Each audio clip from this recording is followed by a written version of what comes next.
What is your expert testimony on what you saw on the weekend against Los Angeles? I wonder if the words of Mason Fluharty have ever been said on Overdrive. I doubt it. It's got to be one of the first few. It's to an extent that it's about to be discussed. No. I can tell you that. Amazing how that worked out. The first couple of games showed you what you have to be afraid of if you're a Blue Jays fan or if you're the Blue Jays, which is a team that can out-star power you. And the Blue Jays have done a very good job of putting all the pieces together, of adding 10 players to get the output of 12 or 13. They're really squeezing a lot out of that lemon, but you can get out star powered. You can get out Ohtani. You can get out Freddie Freeman in the postseason. Mookie Betts had a big series. Mookie sure did. And that's what can happen to the Blue Jays. I know that's being picky, but we're not talking about sneaking into the playoffs now. We're talking about taking a run at a World Series, something serious. And you can get out superstarred if you're the Jays. That's why they need Vladdy. It's why they need Bo. But then in the final game, you see some of the magic. And if you're not going to outstar someone, you have to have a little bit of that magic. They had that in Ernie Clement with that big late home run. In Mason Fluharty, who got thrown into a situation, like, come on, against Ohtani and Mookie Betts. Ridiculous. Two of the biggest outs of the season from a guy that is, number 10 on the list. I would have expected to get those. So let's just break down the Ohtani at-bat with Fluharty. I mean, educate us on how he approaches that. He went right after him. I mean, that was fun to watch. Yeah. So, I mean, where's all that coming from? Going right after him with not a big arsenal of pitches. If you're Chris Bassett, no problem. Splitter, curveball, slider, fastball, splitter. You can keep him guessing. Mason Fluharty is going to throw that sinking fastball and that big bending breaking ball we saw over and over. If I know that, an idiot in a chair here, Shohei Ohtani knows it. My goodness. And Ohtani's approach, fouling those off with big cuts. If I'm on the mound, I'm shaking at that point. And I think back, guys, to when Fluharty first came up to the big leagues. There was a lot of talk over, my God, John Schneider's throwing this guy to the wolves right now. And his first few outings were in ridiculously high-tension situations. And Fluharty, sometimes there's a beauty in being the guy that's just not supposed to be there. Because you know what? House money. Screw it. Right. Let's see what happens. And if Shohei Ohtani takes you deep, he was supposed to. Because he's Ohtani, you're Fluharty. Hey, that's how it was going to go. The manager's not going to get blamed, not you. But he kept going at him. And in that 3-2 count, I was sure it was going to be a ball. I was sure he was going to walk him. And I have all the respect in the world for how he handled that. And then the final out of the game as well.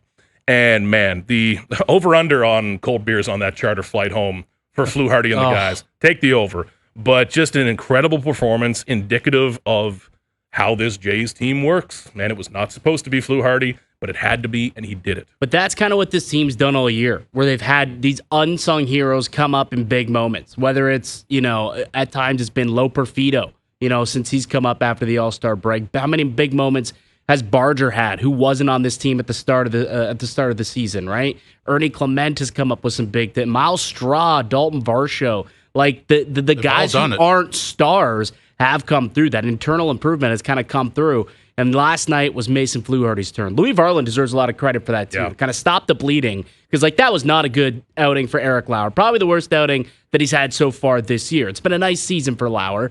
But obviously gets yanked in the third. And you got to piece together a bullpen day. Coming off an afternoon game, coming off a night game, bit tough. But Louis Varland went in through, an inning and 2/3. I think he ended up getting out there. Touched 100. So touched 100, got the outs that he needed to, stop the bleeding, and kind of reset the game from there, and the Jays were able to get back into it. So he deserves a lot of credit, and obviously the bullpen kind of kept things in check at that point. But those two guys, those two pitchers who, again, 3 weeks ago, you had no idea if those two were going to factor in. I mean, Varland wasn't even on the team at that point, and Fluharty was kind of, is this guy a big leaguer? Is he going to go down once Garcia gets back and they add some guys at the deadline? Well, all of a sudden now you look, okay, Fluharty might be a guy. Yeah. He might be a guy, and he showed he's got some cojones in a big-time situation like last night. Even who came in after Varland, Braden Fisher. Yeah. I mean, he was a throw-in in the Kevin Biggio deal last year who I didn't care enough about to write.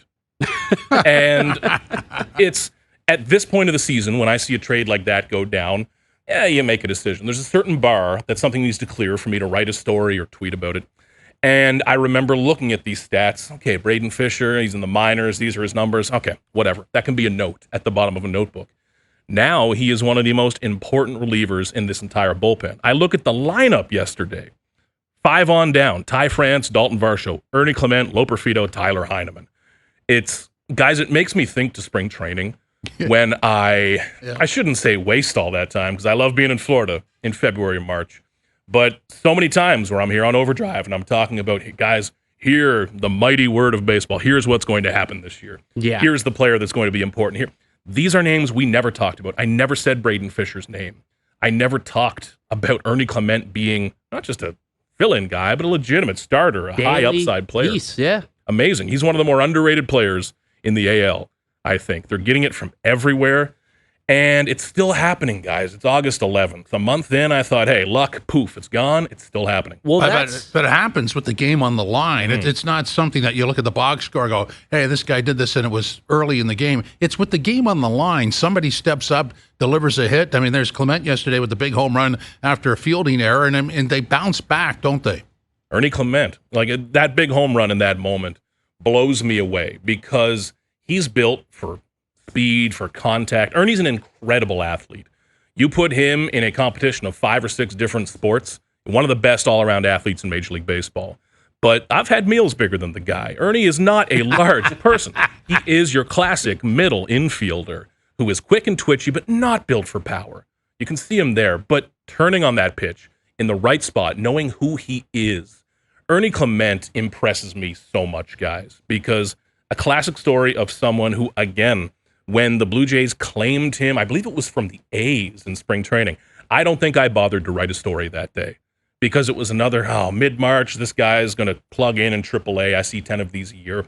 This Blue Jays team is going to be stuck in my head for years because of stories like that. There's never a move that doesn't matter because it might turn into this.